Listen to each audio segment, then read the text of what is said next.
Petrol પંપની ઓફિસમાંથી વહેલી સવારે એક ચોર ₹65,000થી વધુની ચોરી કરી જતો સીસીટીવીમાં નજરે ચડ્યો।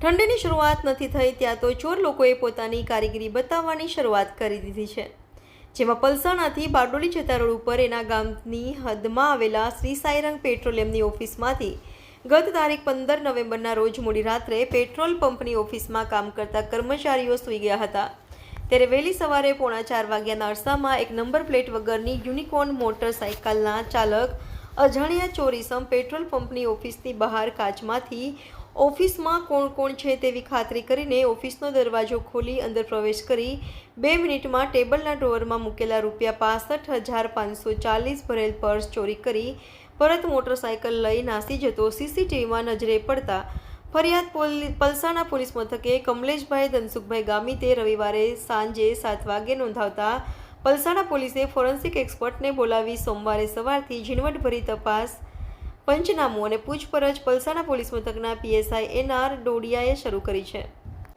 ગામિત કમલેશભાઈ ધનસુખભાઈ। શું ઘટના બની? ઘટના એવી બની હતી, અમે 2:30 વાગ્યા તો જાગતા હતા, પછી થોડી ઠંડી મોસમ હતો એટલે ઓફિસમાં ગયા હતા, સ્વેટર નહીં હતો એટલે પછી થોડીક વાર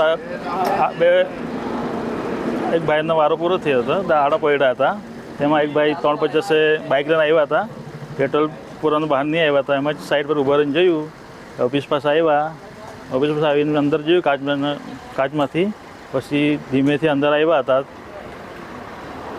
અંદરથી બેગ ચોરી ગયા। કેટલા રૂપિયા હતા?